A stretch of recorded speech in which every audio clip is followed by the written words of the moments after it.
But basically anything from Bach or maybe Gabrielli, to now, we're talking about 400 years worth of music.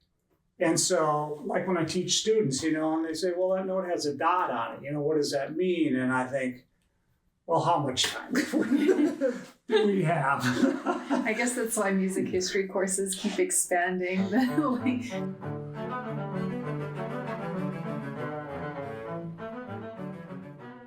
Hey everyone, welcome. On today's episode, Serena and I are talking to Greg Clinton and Mary Perkinson. These two are colleagues in multiple ways at the symphony, at UNO, and quartets. They were a joy to talk to, a treat, if you will. We talk about shifting mindsets, being flexible, auditions, and why the things we hear from our teachers can change our lives. This was definitely filmed backstage, so you're going to hear that at a couple points. Luckily, Greg and Mary powered through.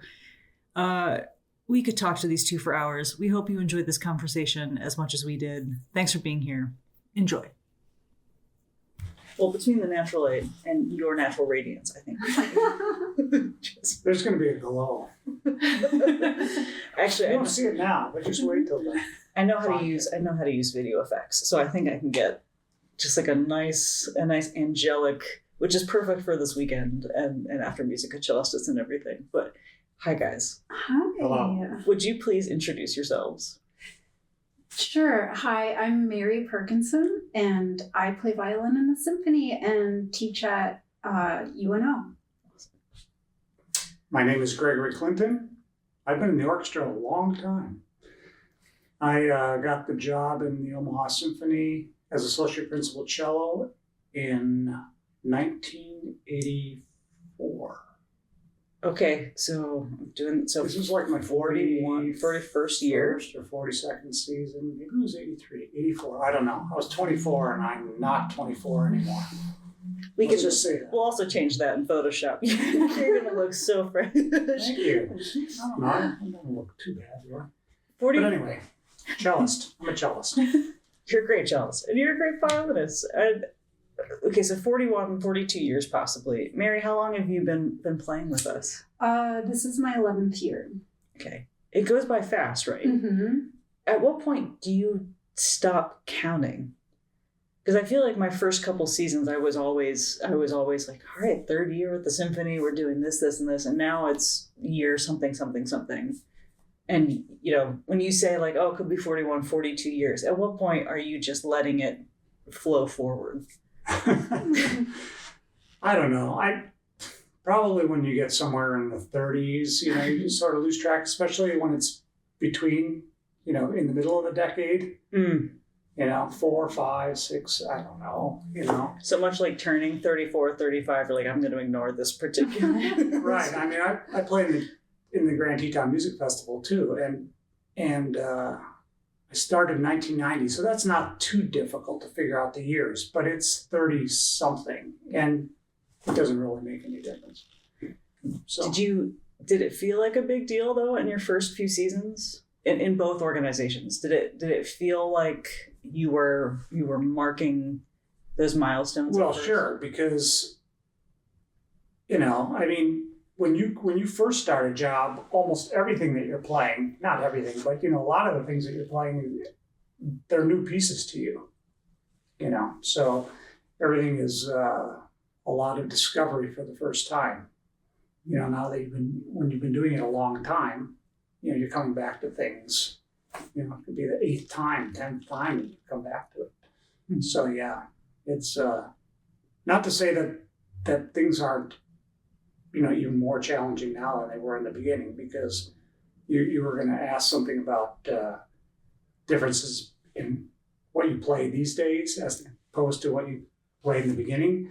And now we're playing composers that are basically writing things, based on riffs and stuff like that, and not necessarily like, oh, what the cello does really well is this long spun out melody. No, we're going to have them play like a violinistic type of, riff, and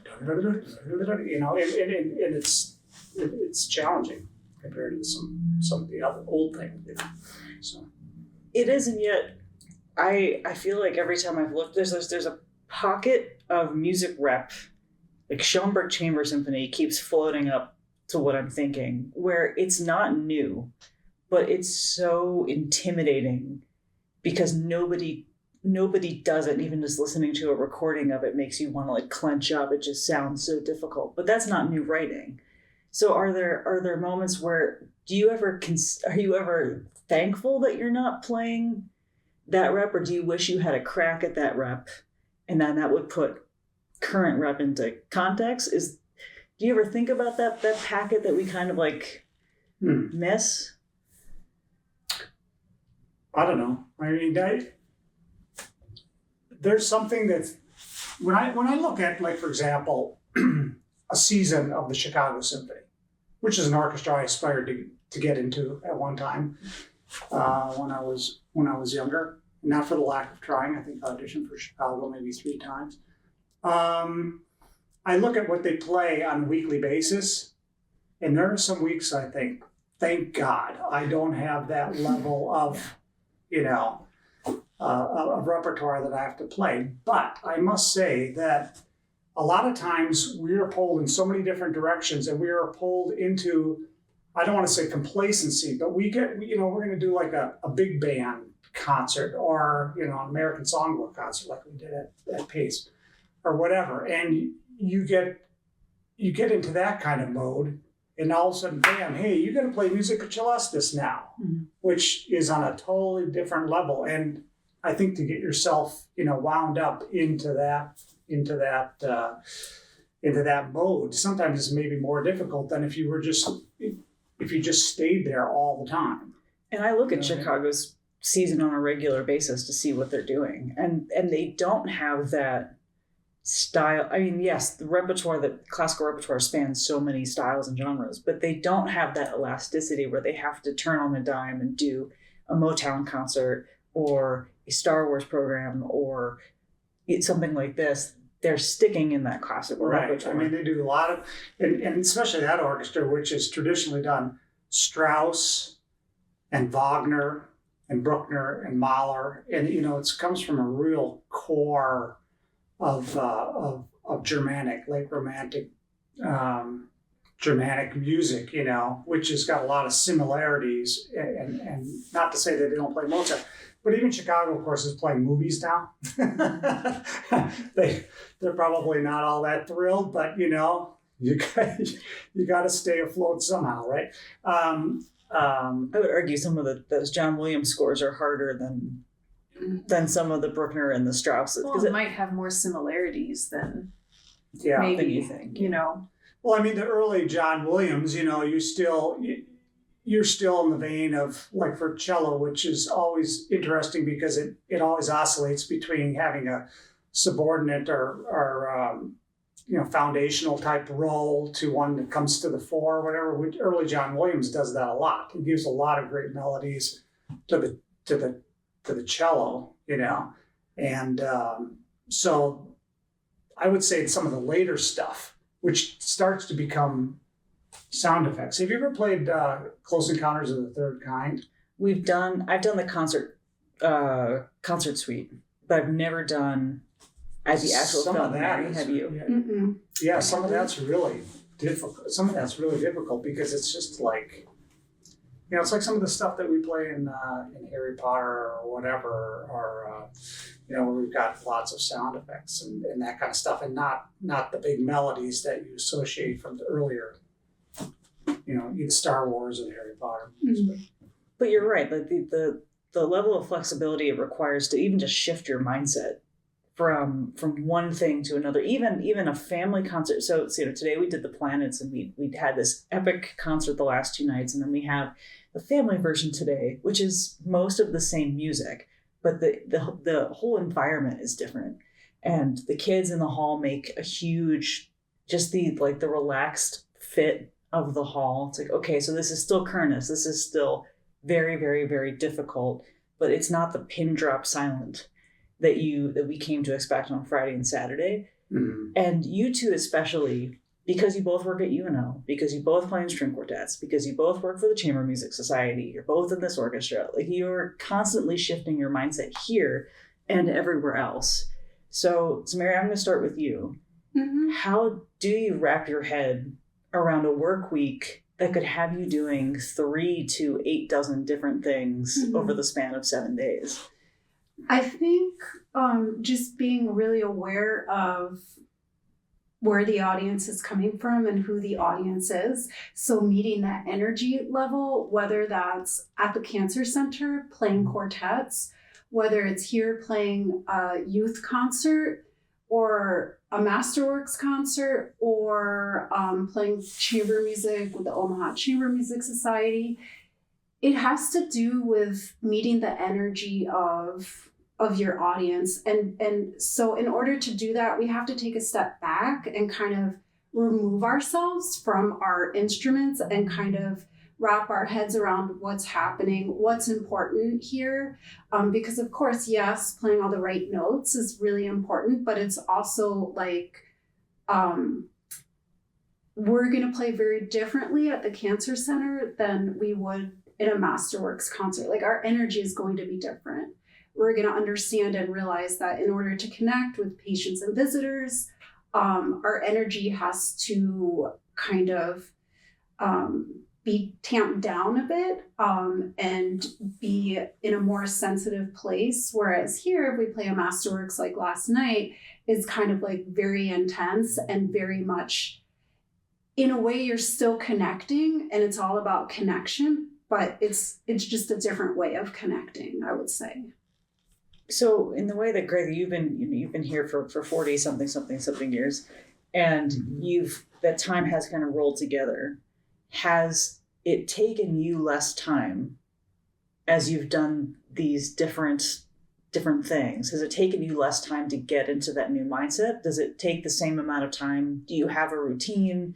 Do you have an approach? We'll see with people like Greg who have been doing this for decades. I mean, I'm in such awe of like how quickly they're able to change gears and go from one thing to the next, and like seriously, the rock stars in my opinion. And so I've gotten to learn a lot more how to kind of adapt and acclimate and be in the zone for whatever particular engagement we're doing, and recognizing that and understanding what's happening.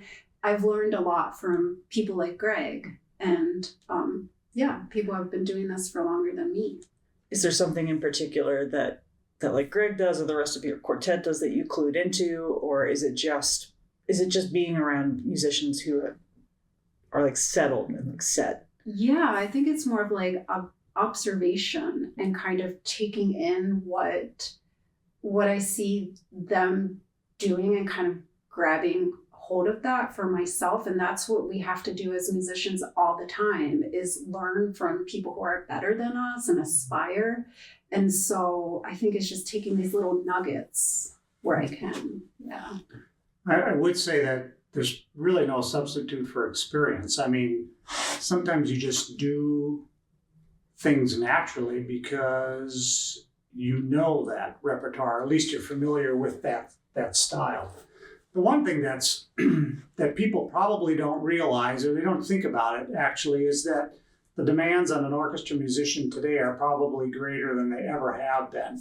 And the reason for that is if you just think back to maybe your traveling troubadour or Baroque musician, they basically were responsible for, a certain set of music that was composed not particularly long ago.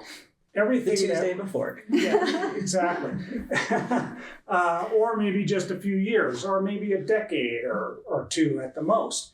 But you fast forward to now, and not only do we have to, we don't play Renaissance music typically in the orchestra, right? Because it wasn't written for a symphony orchestra. But basically anything from Bach, or maybe Gabrielli, to now, we're talking about 400 years worth of music. And so, like when I teach students, and they say, well, that note has a dot on it, what does that mean? And I think, well, how much time? do we have? I guess that's why music history courses keep expanding. Like, instead of 2 years Right. or 3 years now. And not only can you discuss what the dot means on the note, but then when you also extrapolate that and are connected to your instrument, just the mechanical, what do you have to do to realize that? Because a dot on a quarter note in Brahms is not the same as a dot on a quarter note in Stravinsky's neoclassic period, or well, it probably wasn't even a dot in Bach's music, because he didn't bother to write anything down. You know why? Because everybody at that time knew how to do it. They didn't have that much music to be responsible for. They didn't know what Beethoven was, or who Brahms was, or who Aaron J. Kernis was, or anything. That was all yet to come. That's actually a really great point. Mm-hmm. And me, it's actually, I did not say, okay, so yes, that's all completely true. You have to be kind of like a master of none in some cases, like you just know enough to be dangerous. So then how much are you relying on, let's take Dvořák and Elgar, for example. Alistair Neil came in, I think one person on stage had played that Elgar before, one person that we know of had played Elgar's first symphony, Right. and it wasn't here. And so, I mean, I flipped through that music, and it was not, I liked it, but it was not intuitive. The way the licks went, like, nothing lined up the way I expected it to. It was not following any of the rules that Brahms or Beethoven or even like Strauss dictated. So it was driving me crazy. And so I relied a lot on Alistair to be the expert in the room, and that I could just put blinders on and do what I was told. And there's a lot of comfort in having someone just tell you what to do. But you guys don't really, and as a conductor, you don't have that privilege. So who do you rely on to be the expert in the room when you're at the Cancer Center, when you're in a quartet, or when you're in that inner circle and you're really relying on those inner voices, when you're putting together an interpretation, who do you rely on? Wow, I think who you rely on changes, can almost change every few seconds depending upon, I mean, the more you rehearse something, then of course you know who's got the important voice and who the person or the voice is that you're going to latch onto. You're either accompanying them, or you're leading them, or you're doing something, in conjunction with somebody else. You're not just sitting there in a vacuum. I mean, of course, your number one rule when you play in an ensemble, something other than yourself, is to be in the right place at the right time, and that's where we all start. But soon enough, you learn that, I'm number 4 on the totem pole here, or maybe you have to come to the fore. So yeah, you never really completely rely on the conductor. You don't completely rely on, if you completely rely on somebody else, you're sunk. I mean, there are times you have to take charge. Even sometimes the orchestra has to the conductor has to let the orchestra take charge. It's not just, it's all about, look at me, and, you're a completely different entity. So it's always shifting. It doesn't look like that to the audience, I don't think. Does it? I mean, we're all, my clothes don't change color as we're playing or something. We all look the same or whatever, but it really is it's like looking through a kaleidoscope or something, as you turn it. I mean, everything, it's always changing. It's never the same. Yeah, I think with the Kernis, we had all that Divisi going on. And so looking at the score, trying to see who I was playing with when, I'm like, okay, the only person I can really rely on is Ankush and my stand partner. And if one of them, or if the stand partner gets off, then it's just, you have to be really independent. And so kind of focusing on them rather than the big picture, because if you focus on everyone else, no one's going to be able to help you. They're all coming in different places. And then if we're doing chamber music, like Greg said, I often think it's the person kind of with the most knowledge of the space or the audience, or who has the strongest opinions sometimes, and then just kind of like backing off and let them go with it. So it's a lot about like a good marriage, kind of a lot of compromise. And yeah, it's not always the first violin who's going to lead everything, you know. Yeah, those are the worst chamber music. I don't know if you've ever been one of those chamber music things, you know, like, look at me, I will lead everything, you know, I'm the boss. And it's like, We've okay. played those chambers. Yeah, and it's like, I don't think I want to be in this group anymore.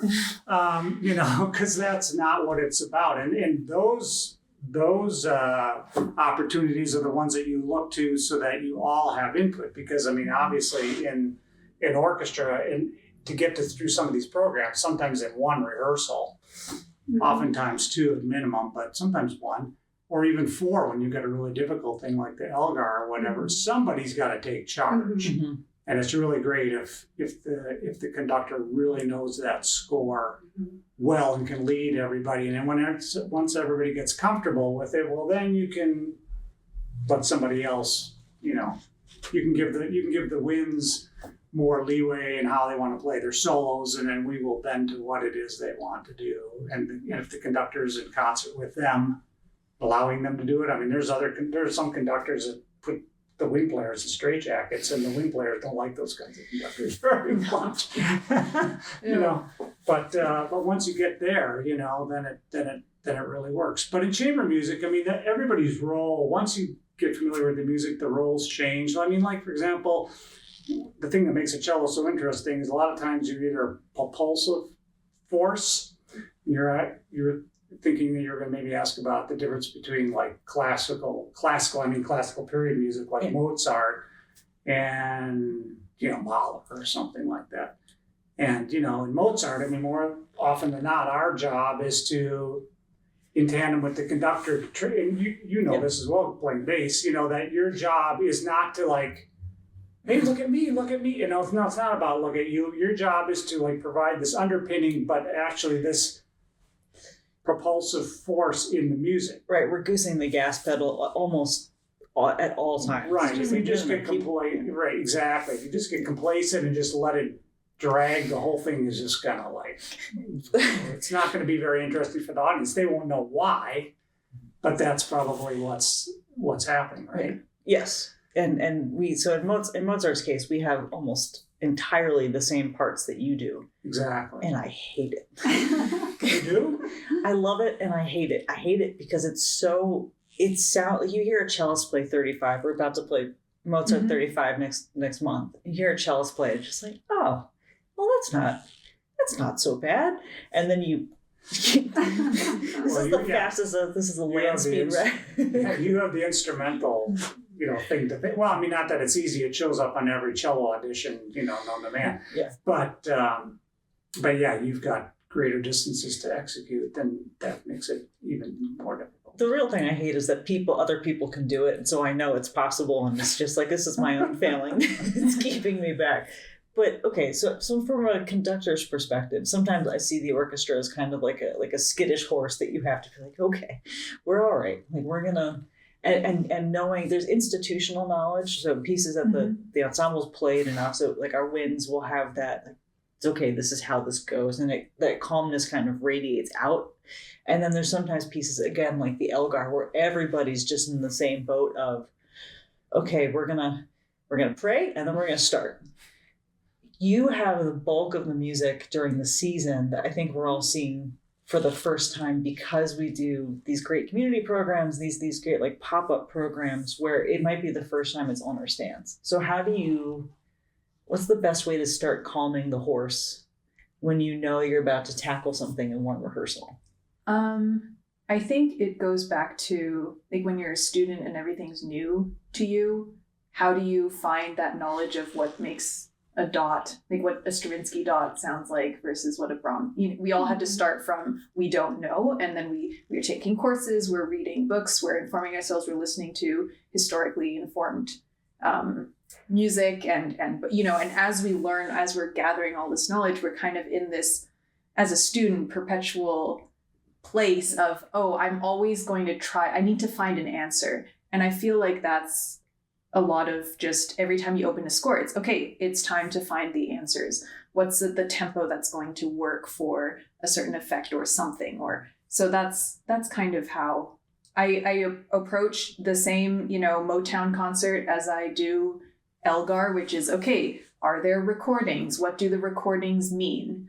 Are the Elgar recordings I'm listening to historically informed because it's Elgar himself conducting? Or is it, a modern kind of interpretation by the London Symphony, who presumably has played this a bunch of times, but the recording was done in the early 2010s or something? There's so many considerations, and then you can look at it and say, why did they make this decision, in terms of articulation, or pacing or tempo and all that stuff. And you at least try to find an answer that you can justify. And it's not, you're not going to the orchestra and answering every question and justifying every decision, but at least you need to be able to know why you came to that decision and know for yourself that you made it for the right reasons. So you're being a sponge. You're being a sponge, and you're trying to make the best decision for everyone always. And that's kind of the, okay, I've written, across all these different recordings, this is a tempo that's going to be successful based on, whatever, all these justifiable reasons. And then you do it for the betterment of, ideally so that it's a successful performance. And hopefully you can build that trust with the musicians. If they're a bit like, I'm not really sure, but hopefully you can show them, and that you've done the work, because that's your job to, make ideally the decision that'll create the most successful performance, because you're not the one making sound. Musicians are. They're the ones who are actually creating the concert for everyone. Right. Yeah. So starting from scratch almost every time, and then learning as much as possible, which brings me back to the question I should have asked at the very top. Do you remember your first orchestra concerts? How about you, Mary? I was thinking about that, and I really couldn't. I do remember the first time I played with the symphony. Great. This symphony, and when I sat down, it was for like a Halloween concert, I think, back in 2014 in October. And I just remember feeling so intimidated by all of the amazing musicians around me. And I specifically remember seeing Thomas, the violist, and his setup was so beautiful. I'm like, wow, he's really good. And then I remember Rico, who was the personnel manager back then, and he was so sweet to me. I don't remember who my stand partner was, but I do remember this overall sense that I got when I sat in this symphony for the first time that, wow, everyone really seems to have this synergy and this connection, and they enjoy being here, and they're enjoying the conductor. Everything seems just so great. And it was really exciting for me because I felt like it was such a positive place, and I still feel like that today. I really love it. I love it. So you were intimidated, but that kind of dissipated once you... Yeah, I mean, I think anyone in a new situation for the first time feels... it can feel intimidating. Even when you've been playing for a while. I mean, so can I ask how long have you been playing violin? 42 years. Yeah. That's awesome. So even when I was 36, coming here for the first time, it was still a new situation, and it's a little scary. Greg, how about you? How long have you been playing cello? And then do you remember your first one? Well, I started when I was 9, which is typical maybe not so typical these days, because parents want, their kids to do everything. So they'll start on the cello when they're 3, that was, my situation is maybe a little different. I grew up in a suburb of Milwaukee, and my dad had been playing in the Milwaukee Symphony just around the time it was going to transform into a full-time orchestra.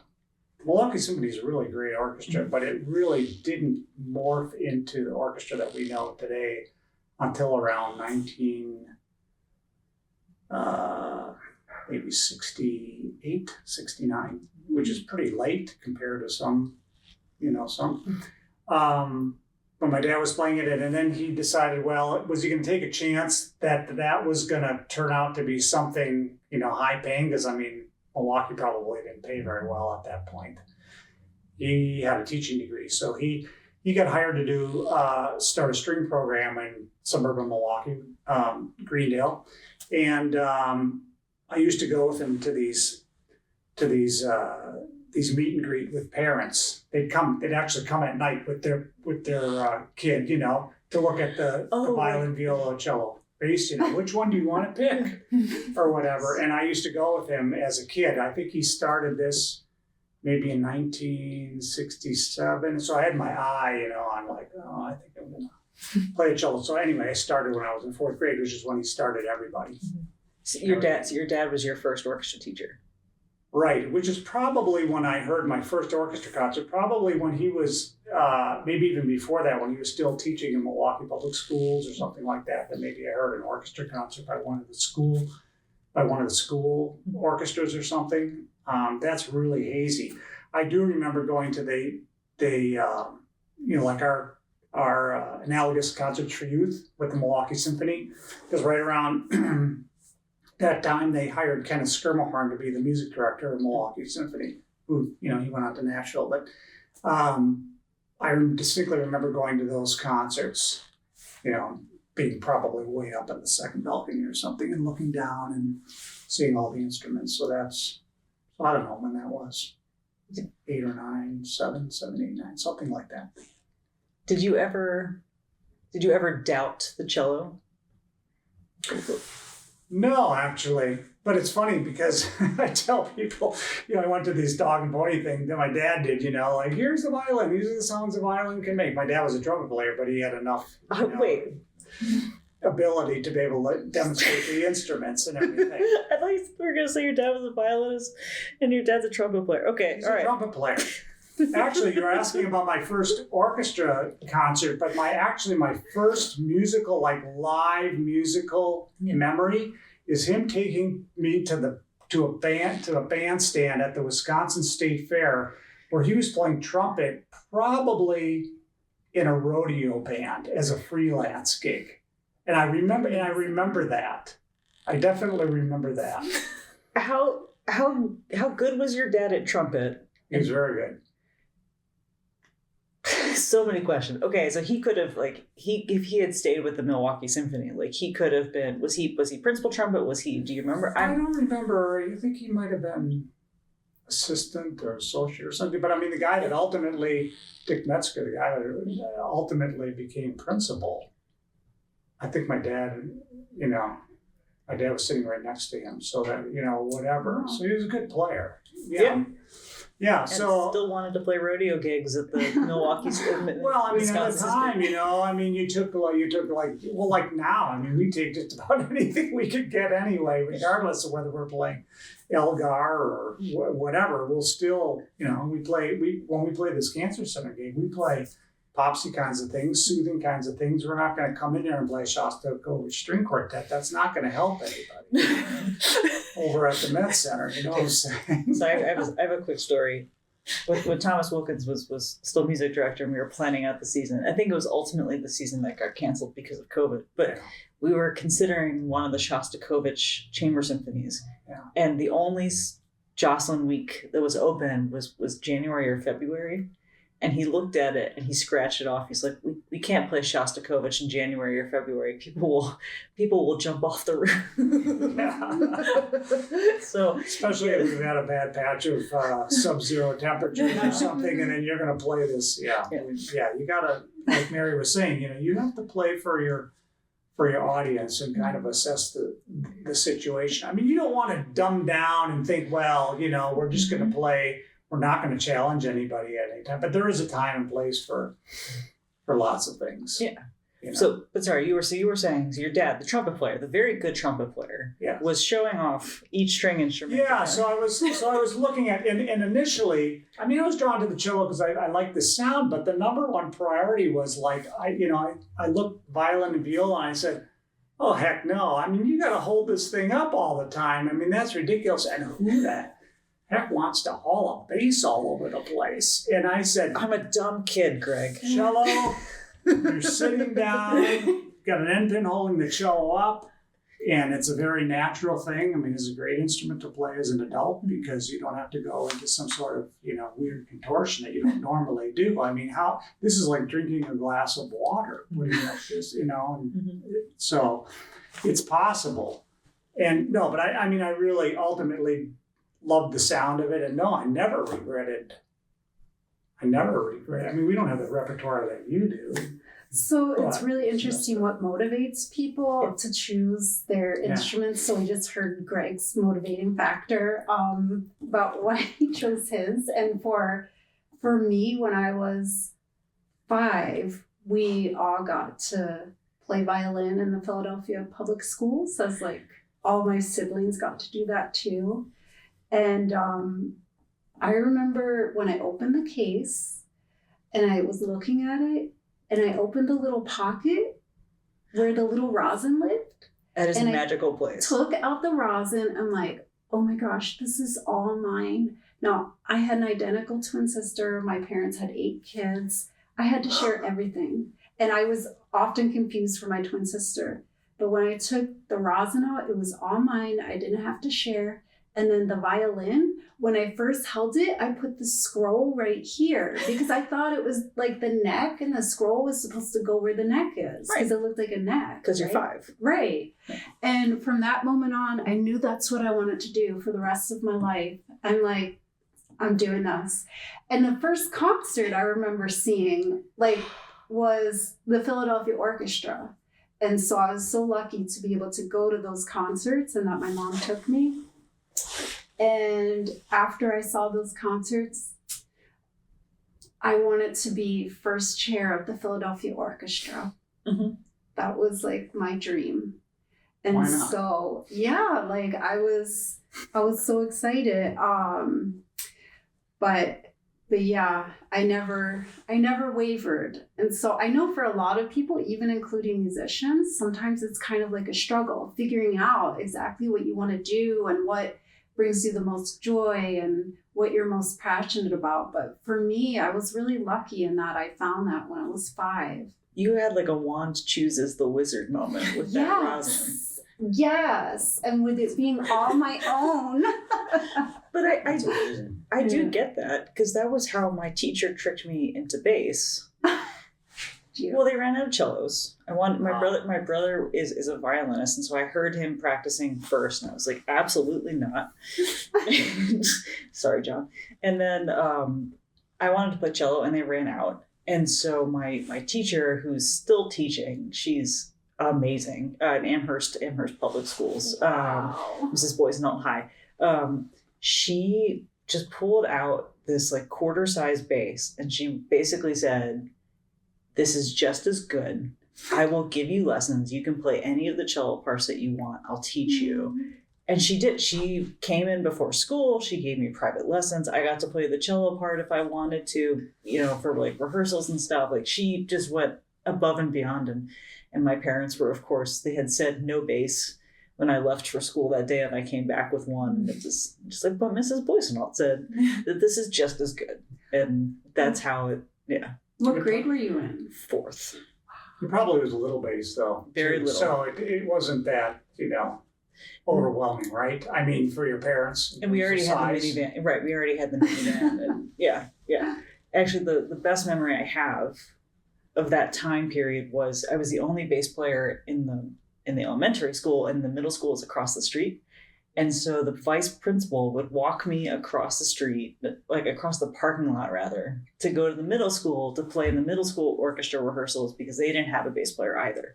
Wow. So Mrs. Boysenall made sure that I could go back and forth, and so it's all her fault. It felt the same. It felt like oh, this is mine, and no one else can have it, and that's really very precious. Mm-hmm. What point did you know that you wanted to be a professional cellist then? I don't know. I was always pretty into it, pretty serious about it, but didn't really develop that maybe until I was a sophomore in high school, which still I suppose is pretty early, considering there are a lot of kids that decide, I'm going to go to college and go into general studies and I have no idea where I'm going to end up. I mean, they'll just take a bunch of core courses and maybe I'll go into business, maybe I'll go into sociology, who knows, whatever. But no, I think that I pretty much was set on doing, because we had a really strong youth orchestra program in Milwaukee, and so I was pretty, the tentacles just kind of, wrapped around, and there's like no going back. But you're right about the instrument. You develop this sort of intimate, like, I mean, obviously I'm not the only cellist in the world, you're not the only violinist, flutist, conductor, whatever, bass player, but you it's a very intimate thing, right? And it becomes very strong. Not to say that you have to do it as a vocation, I mean, there's a lot of happy people that can do it as a side gig. Mm-hmm. It's really hard to do classical as a side thing, but certainly can do. I mean, there's a lot of people that have great jobs at the bank or the insurance company or whatever, and they play in a band. I do think you're right, though. It's like an extension. You start to consider your physical instrument as like an extension of yourself, and if anything, you can have fights with your instrument. You could have like it's winter and this is dry, and why do you sound like this? And we fixed this last winter, and like this is annoying. Why are we still having this argument? Or you have days where it just everything feels easy and amazing, and the rosin is working. Like it's amazing how it affects you as a how your instrument is doing mentally and physically affects you as a person. Mm-hmm. You have to have enough of those days, though, otherwise it'll never become something that you want to do long term. Because I run into people all the time. I played the cello when I was in 7th grade or whatever. I really wish I had continued it and all that kind of thing. And it's like, okay, maybe you do, but you have to put up with those really, really bad days. Mm-hmm. Fortunately, there's enough of the really great days that overbalance the bad days, Otherwise you wouldn't do it. I mean, if it didn't bring you that deep satisfaction or joy or whatever, you wouldn't do it, because certainly nobody is getting rich off of doing this. Not many people. I think there's a handful. Yeah. Well, yeah. I mean, there's Yo-Yo Ma, and there's other fantastic cello soloists in the world, and I don't think that they're making that kind of money, but But we get to see them and the joy they have. Like it's very important. It's so important. When you were so once you decided you were going to do this, age 5, and I'm going to say roughly like 15, 16. Yeah. You go through school. Your first auditions for professional orchestras, what were those like, and what expectations did they kind of set for you for what an orchestra job was going to be like? You have any recollections? That's a loaded question, Dan. Sorry. Wow. Well, the first actual orchestra audition that I remember taking was in college. And it was probably the worst audition experience you can possibly imagine. Even though I said I wanted to be a professional violinist at age 5, when I expressed that to my private teacher at age 16, he said, "You're not good enough and you didn't start young enough." So, and I trusted him, and I think that he was trying to protect me, because he, went to Juilliard, he knew the competition, and so I still auditioned to be a music major at Boston University, and I got in, but I also got in to be an English major, and so because he said I wasn't good enough, I decided to be an English major. And so, because I trusted him, and ultimately, I think he was doing it for what he thought were the right reasons. And so the first day of classes, I had to take a math class. And I was like, okay, I came to college to get away from math and science. So like, what's up with this? So right after that class, I went to the dean of the college. I said, I'm sorry, I need to transfer to music. So my whole big plan that I had thought of within that first day was to do music for 2 years, to do a loophole around math and science, and then go back and do an English major. So in my 18-year-old mind, that was my plan. Okay, the day before also, we had to go to the financial aid office and my mom had to co-sign on a loan for me. So this was back in 95. Guess how much Boston University was for 1 year? This is gonna hurt. $12,000. Mm-hmm. Keep going, Dani. 20, Keep going. 30. You got it. So 30 a year. So she co-signed on a loan for 15. And the look that she gave me, I will never forget it. Because remember, she had 8 kids. She was a single mom at this time. And so, yeah, I will never forget it. So anyway, fast forward a day, and I go to the music school. I hadn't played my instrument in 3 months. The dean had to sign my paperwork. Oh, I went to the music school. And guess what I had to do that first day? audition. Yes. Oh. So I ran to the Howard Johnsons because that's where they put me because I was so late with everything. They didn't have any dorms. I was staying in a hotel for the semester, grabbed my violin, and guess what I had to play in 2 hours? Excerpts or so. Don Juan. Okay, so my level of playing was preludium and allegro. So that's like 5th position on the instrument. That was my audition piece for music school. And so I was like, oh, cats eat good beef. I'm trying to just even like figure out what the notes were. And so then 2 hours later, I go in and I try to play. I sound so bad. You know, we all know when we don't sound good. Everyone knows when they don't sound good. And like, I started to cry during my audition because it sounded so bad. And then someone on the audition committee, they all knew I just transferred. He said, now, why did you decide to transfer? Like, what the heck are you doing here? And so at that point, I just completely lost it. And then the woman who eventually became my teacher said, because she couldn't live without it. And I just like ran out. Oh. So, right, that is like crazy horrible. But then this is the good ending.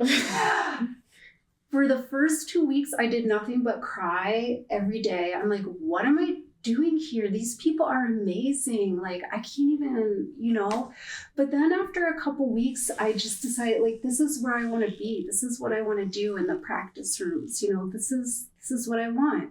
And I worked really, really hard and I became a squeaky wheel with financial aid.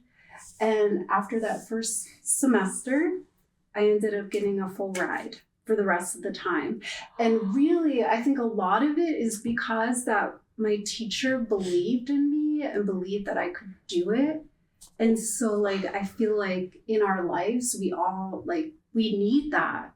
That phrase, because she couldn't live without it. Do you think, I used to teach with you guys at UNO and I loved being there. But the attitude that you all have with your students is, if you want this, then we'll do it together. Do you think that's because you had that teacher at Boston who's like, she couldn't live without it, so we're going to figure this out? Yeah, I mean, I was at a place where I didn't believe in myself and she believed in me. And to have that kind of, have someone believe in you like that, I had never really had that as a musician, like another musician. And so I feel like that definitely influenced the way that, I interact with my students. And yeah, for sure. Okay, one more question. When you saw Don Juan on the season, What does that do to you as a person? So honestly, for my doctorate dissertation, this is when I still thought, I wasn't going to go into higher ed. I was just going to really try to win a full-time orchestra gig. My doctoral final project was practical exercises for 5 standard orchestral excerpts. And one of those was Don Juan. And so literally it was so you could start learning these excerpts little by little at an intermediate level, like kind of breaking it down. But after I finished that, I was like, I don't think I want to play full-time in an orchestra anymore, simply because the amount of work and time needed to prepare and be competitive was just, it became all-encompassing. And so I decided to kind of, in a way, take an easier route and look for jobs in academia.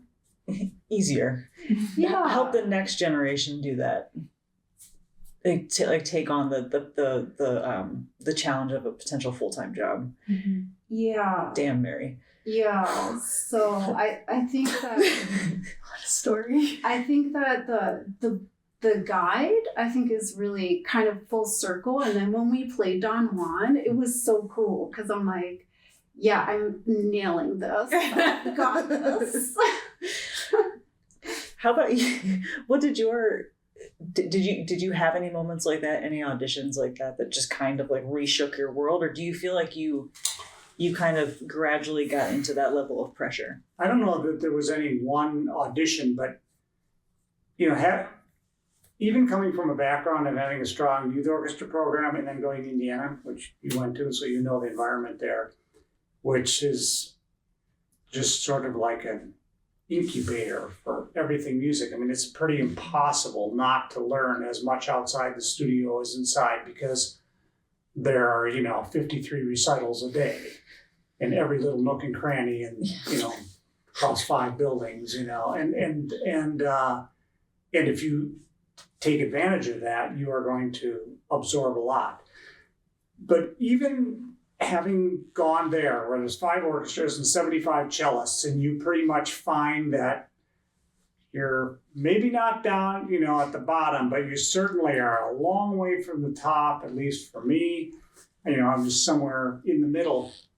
It's fairly humbling when you start going to all these orchestra auditions, especially if you, in the, I don't want to say old days, it makes me sound like I'm completely decrepit, but a lot of these orchestra auditions were not run particularly well. I mean, shout out to Detroit Symphony when they used to play in Ford Auditorium on the river there. It was like a cattle call. I mean, everybody showed up at the same time, and you were all sitting on chairs strewn down this long hallway, and one person would launch into Dvořák concerto, and next thing you know, there's a dozen people playing Dvořák concerto in unison. That's not a good way to get your head, wrapped around what you're about to do. That sounds like purgatory. Yeah, Sounds like cellos. pretty horrible. But the point is that you go to these things and you hear other people playing the excerpts and you go, oh, okay. Now there's times, there are times that help you reinforce what you don't want to do. Mm-hmm. I remember a cellist that went on into Orchestra Hall stage just prior to me in Chicago, and you're standing in the wings, and so you're able to hear that person play, and they're doing, the Mendelssohn, doing the Mendelssohn, but at the end it's supposed to be that's a slow version, right? It's 6 notes in the measure, right? But if you play it right, in my mind, it's da da da da da da dee dee dee da da da, and they're going da da da da da da da like a Gatling gun. And I'm thinking, if that person advances, I don't want to be in this orchestra, because that to me was like totally wrong. But for the few times that I heard somebody play something how I didn't want to play it, more often than not, I would hear somebody play something in a more enlightening way, even to the point where I started second guessing my approach to the excerpt, 10 minutes before I was going to walk out there and play for a committee, which is not the way to do it either. But so auditions can be can be really maybe helpful, more often than not traumatic, because you have to go out there and sell it. You have to go out there and sell it like, what I am doing is just the way it should be. Because how else would you know, unless you're studying with somebody in that orchestra that says, here in Chicago, this is how we play Tannhäuser, and this is how you should, play, and this is how you should play it for the committee. Otherwise, you're listening to a recording of Schulte or something, and going, okay, I think I'll play it like that. Yeah, except Schulte isn't the music director anymore. So it's like, well, is that the way I should play it? And so music is just a funny business. You have to come up with your decisions and all that kind of stuff, and then you just have to go and you have to sell it. And if somebody is in line with that, and they say, congratulations, you got the job. I mean, even getting an orchestra like Omaha, middle tier orchestra like Omaha is not an easy kind of thing. No, to do.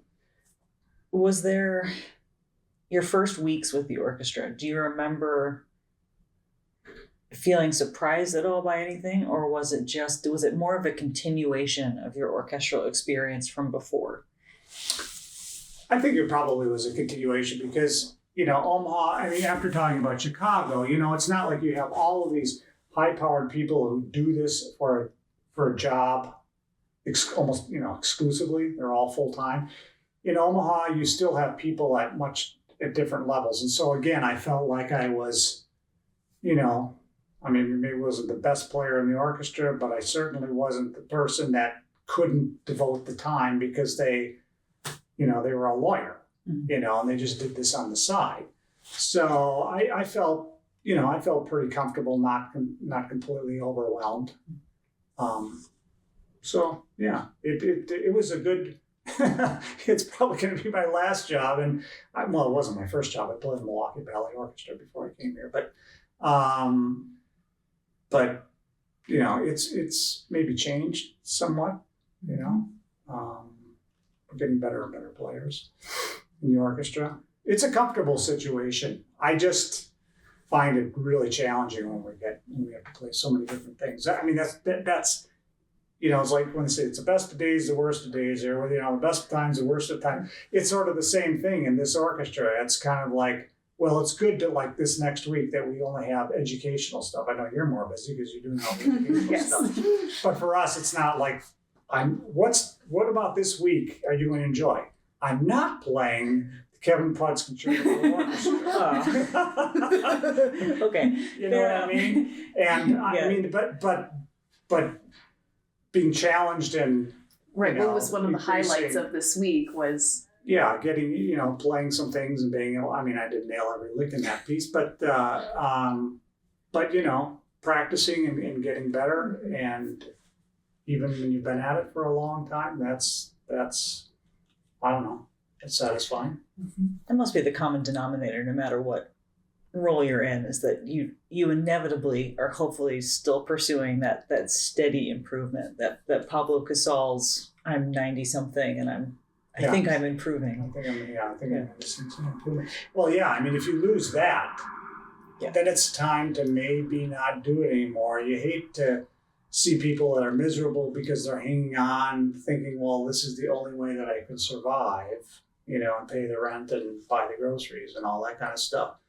But they've lost the love for it. Do you find teaching helps keep you in that mindset, just seeing growth all the time in your students, and also make you question things about your own playing and improving?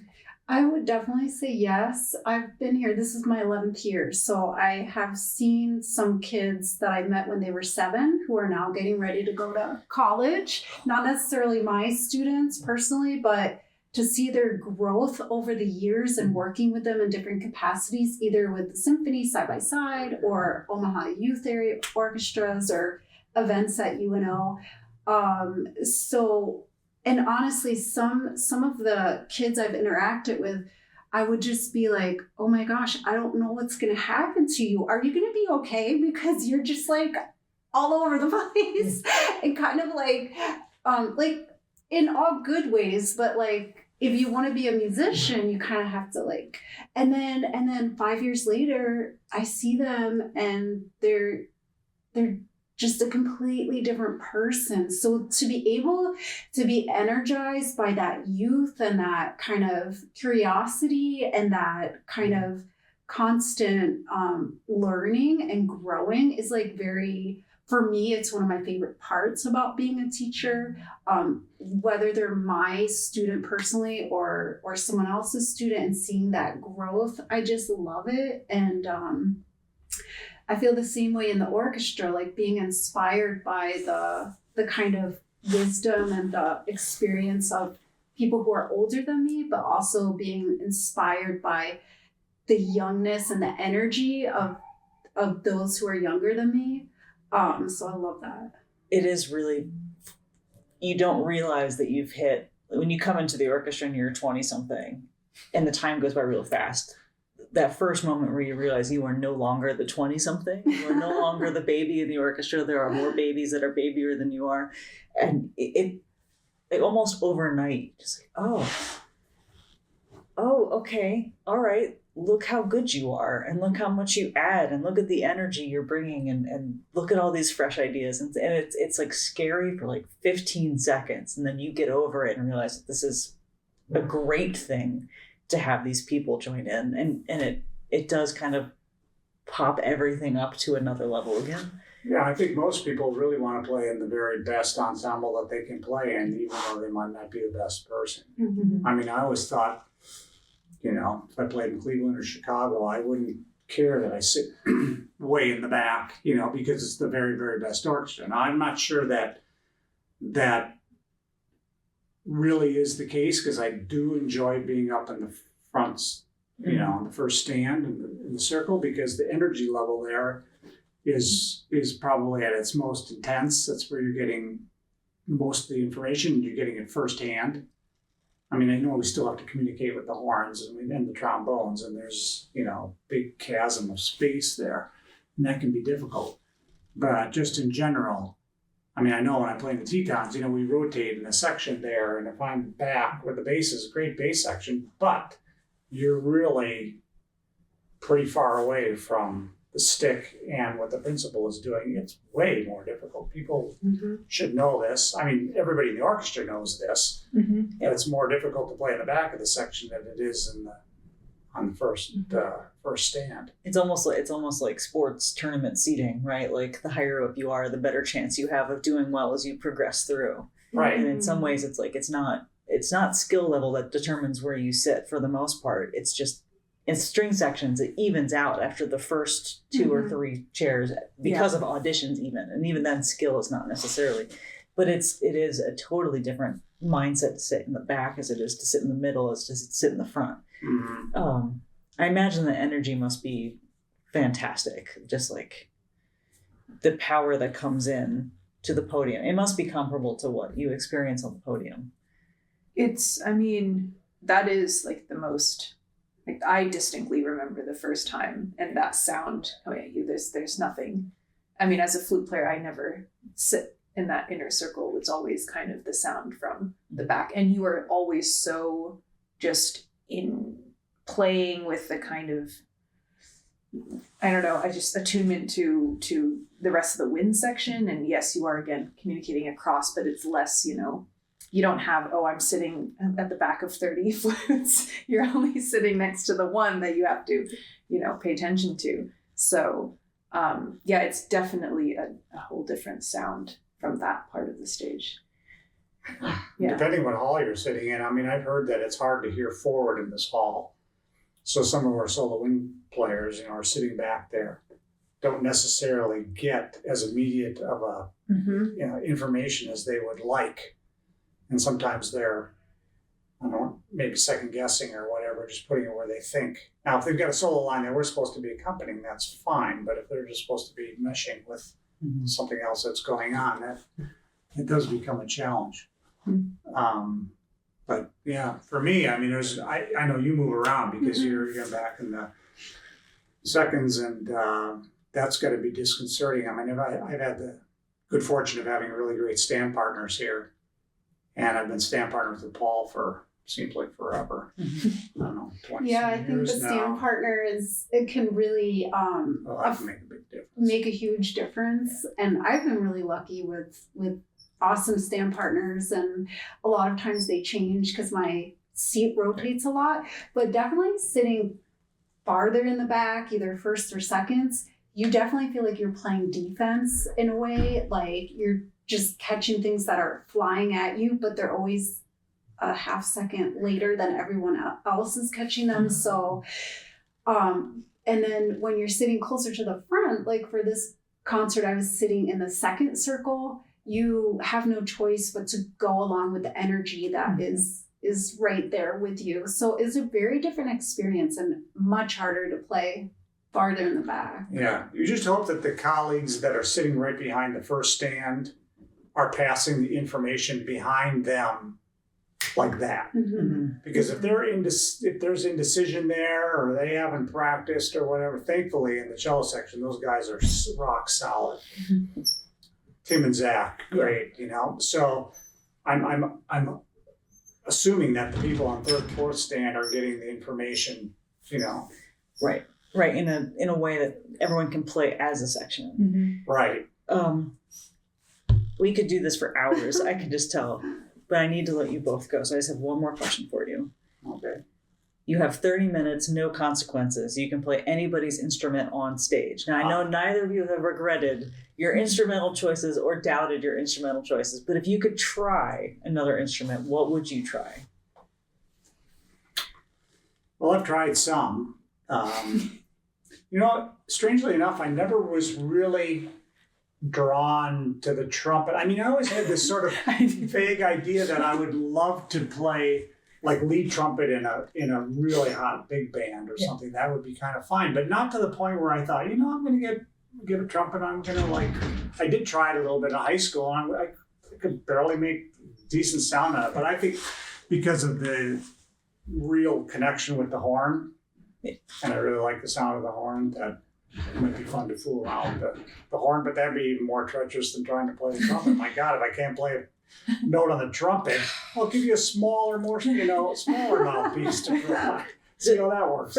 French horn has a disparate number of solos given how hard it is to play well. Yeah. Exactly. It's a trap. It's always a trap. But I mean, you know, played well like it is by Brett, you know, it's just a really great instrument. We have so many things connected. So yeah, that would be my thing. Mm-hmm. What about you? Okay. So I thought you meant what type of violin would I want to try? But actually it wasn't hard to come up with the instrument, because when I was doing my K-12 certification, I had to learn how to play a lot of them. And to a certain level, which wasn't very high at all. But my favorite was tuba. I loved the tuba. I was the very best one in a class of like 13. And I practiced that tuba harder than I ever practiced any of the other instruments. I loved it. And the thing that the two tubas had together in the Planets, was it the Planets? Yes. Where they had that? Yes. Oh, it was so gorgeous. I just loved the sound. And it was so cool because I could actually like play it. None of the other brass instruments I could play because it's just so, but Mary, I love it. Yeah, thank God that wasn't a game show. We all would have lost. Big time. If we had more time, I'd love to add the element of like, guess what they're going to say before they say it. That's amazing. You both are amazing. Thank you so much. It's been a delight. We'll have to do this again. Oh, thank you both for the so much. questions, This is awesome. Thanks. Yay. Oh, that was so great. Thank you guys.